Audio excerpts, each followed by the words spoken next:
যে এরকম সৌন্দর্য তার চেহারা দেখার জন্য তুমি একসাথে চোখ মেলবে না, দূর থেকে চোখ বুঝে যাবে, আমার সাথে যাবে, যাওয়ার পরে আস্তে আস্তে করে চোখ মেলবে। যারা অপারেশন করে দেখবে ডাক্তাররা বলে আস্তে আস্তে চোখ খোলো, এরকম ভাবে যে ওই সাপটাকে বলা হয়েছে, ওই সাপটা মনের মধ্যে বলে এমন কোন লোক আসছে না, আমি চাই আবার আস্তে আস্তে চোখ মারতে দিব। সাপটা এরকম নিজের মধ্যে একটা খারাপ চিন্তা ভাবনা করে গেছে।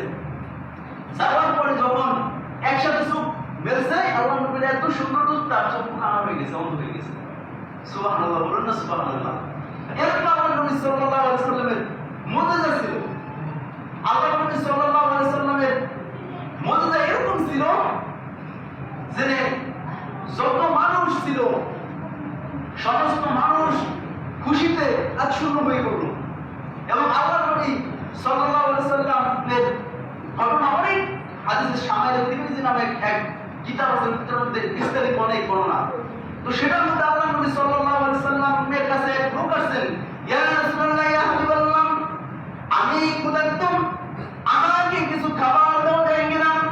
আল্লাহ নবী সাল্লাল্লাহু আলাইহি সাল্লাম একটা পুটলা বানলেন, পুটলার মধ্যে কিছু খেজুর বানলেন, কিছু খেজুর বেঁধে তার হাতের মধ্যে দিলেন, বললেন এটা কখনো মেলবা না, যখন এই তোমার ক্ষুধা ধরবে তখন বিসমিল্লাহ বলে ডান হাত বাড়ায় দিবা, ডান হাত বাড়ায় দিয়ে একটা একটা আনবা আর তুমি খাইবা। লোকটা দেখেছে না, সেটা খাইতেই আছে অনেক দিন সময়। এক সময় চিন্তা করবে এত খেজুর আসে কোথা থেকে, যত খাই শেষই হয় না। তো খুলছে, কুদরত শেষ। এইখানে হাদিসটা থেকে বোঝা যায় যে কোনো মাহফিলে বা আপনার ঘরের মধ্যে খাবারের আয়োজন করবেন, পুরো ঢাকনাটা কি মেলবেন না, অল্প একটু মাইক নিলে যতটুকু খাবার নিবেন, আল্লাহ তাআলা সেটার মধ্যে বরকত দিবেন।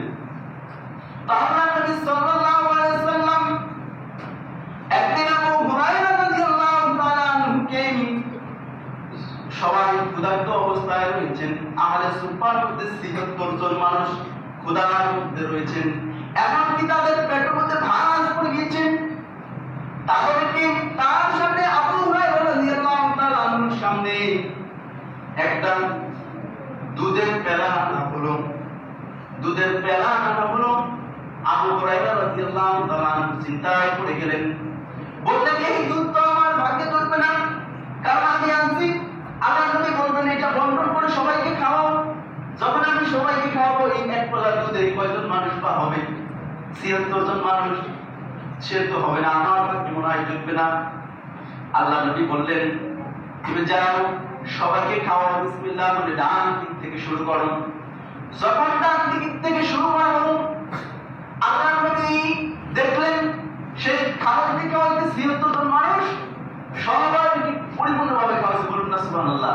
একটু দ্রুত শেষ হয় নাই। তো আল্লাহ নবী মুসকি হাসতেছেন। আবু হুরায়রা চিন্তা করে সে তো প্রথমে চিন্তা করছে যে কয়জনে খাও। তো আবু হুরায়রা রাদিয়াল্লাহু তাআলা আনহুকে বললেন তুমি পান করো।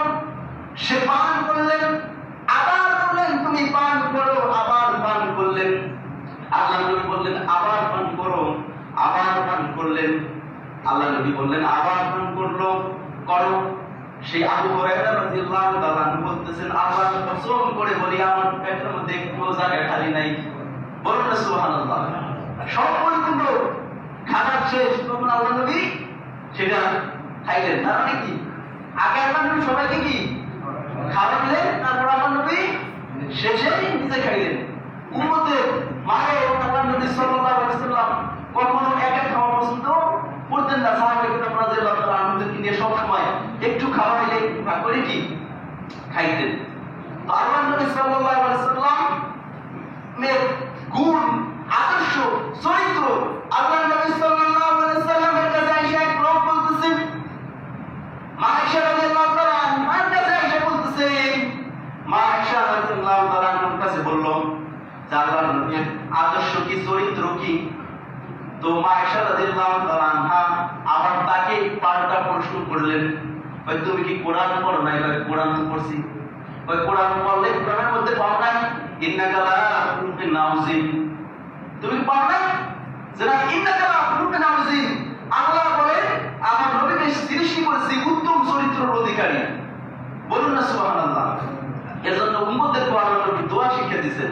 যখন তুমি আয়নায় দেখবা তখন বলবে আল্লাহুম্মা হাসানতা খুলুকি ফাহসানতা খুলুকি, হে আল্লাহ আমার চেহারা তুমি যেভাবে সুন্দর করে দিয়েছিলে এরকম ভাবে আমার চরিত্রটাকেও তুমি সুন্দর করিয়ে দাও। বলবো তো ইনশাআল্লাহ। যতদিন আমরা যত সময় যে সময় আয়না দেখবো তখনই তখন আল্লাহুম্মা হাসানতা খুলুকি ফাহসানতা খুলুকি, হে আল্লাহ আমার চেহারা তুমি সুন্দর করে দিয়েছো আমার চরিত্রটাকেও সুন্দর করে দাও।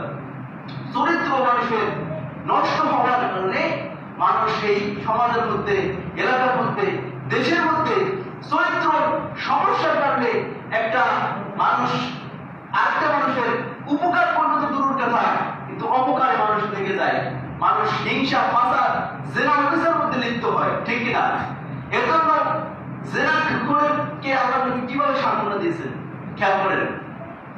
এক নম্বরে নবী সাল্লাল্লাহু আলাইহি সাল্লাম যখনই সাহাবায়ে কেরাম রাদিয়াল্লাহু তাআলা আনহুদেরকে নিয়ে বসা, এক লোক আয়েশা বলতেছেন ইয়া রাসূলুল্লাহ ইয়া হাবিবাল্লাহ, এক যুবক আয়েশা কি আয়েশা এক যুবক আয়েশা বলতেছেন ইয়া রাসূলুল্লাহ ইয়া হাবিবাল্লাহ, আমার তো জিনা করার মন চাই, আমার একটু জিনা করার অনুমতি দেন। কি বলে? আমাকে জিনা করার অনুমতি দেন। সাহাবারা তো রাইগা করেছেন, মনে করেন এখানে একজন বলে কিছু জিনা করার অনুমতি দেন, আপনারা রাগ করবেন না? এরকম ভাবে রাগ হয়ে গেছেন সাহাবারা। আল্লাহ নবী বললেন রাগ হবেন না, তাকে আমার কাছে আসতে দাও। আল্লাহ নবীর কাছে যখন আসলেন আল্লাহ নবী বললেন, যুবককে বললেন, যুবক তুমি কি চাও আমি তোমার বোনের সাথে কেউ জিনা করুক?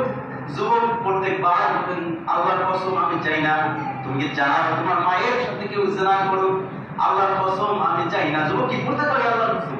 আল্লাহ নবী ঘুরে ঘুরে বলতেছেন তুমি কি চাও তোমার ফুফুর সাথে কেউ জিনা করুক?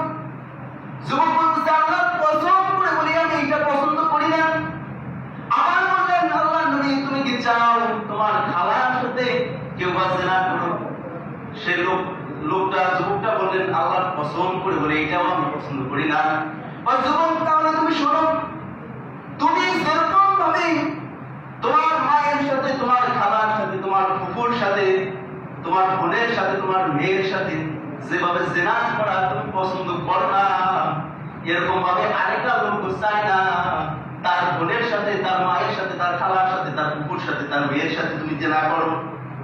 এটা বলার পরে যুবকটা বললেন ইয়া রাসূলুল্লাহ ইয়া হাবিবাল্লাহ, এটা তো আমি কখনো চিন্তা করি নাই, যেহেতু আপনি আমার ভুল ধরিয়ে দিয়েছেন, আমাকে বলেছেন আল্লাহর কসম করে বলি আমি আর জীবনে জিনা করব না, অবিচার করব না। আগের ঘটনা সেই যুবকের সাথে ঘটে গেল। আগের জন্মে যেরকম ভাবে শূন্য রাস্তা ছিল, মরুভূমির রাস্তা, এক যুবতী, এক সুন্দর রূপসী এক মেয়ে যাইতেছেন, যাওয়ার পথে সেই যুবকের সাথে দেখা মেয়েটা ভয়ে আচ্ছন্ন হয়ে গেল, নাকি সে আমার উপর ঝাঁপায় পড়ে, আমি নাকি ধর্ষণের শিকার হই।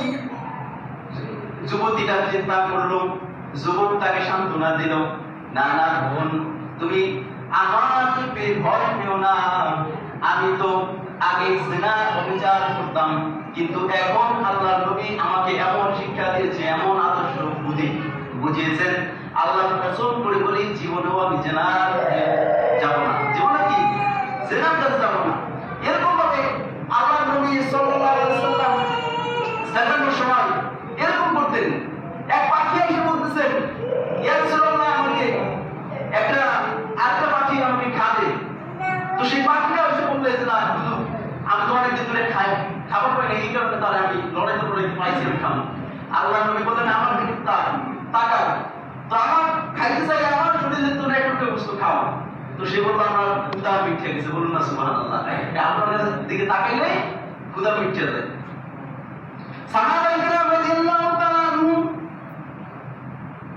যখনই ক্ষুধার যন্ত্রণায় কাতর হতেন, ক্ষুধার যন্ত্রণায় হাঁটতে পারে না, চলতে পারে না, ক্ষুধার যন্ত্রণা হতো, আল্লাহ নবী সাল্লাল্লাহু আলাইহি সাল্লামের কাছে তার নূরানি চেহারা মুবারকের দিকে তাকালে বলে আমরা আল্লাহর নবীর নূরানি চেহারা মুবারকের দিকে তাকালে আমাদের ক্ষুধা কি বড় হয়ে যেত, বলুন না সুবহানাল্লাহ।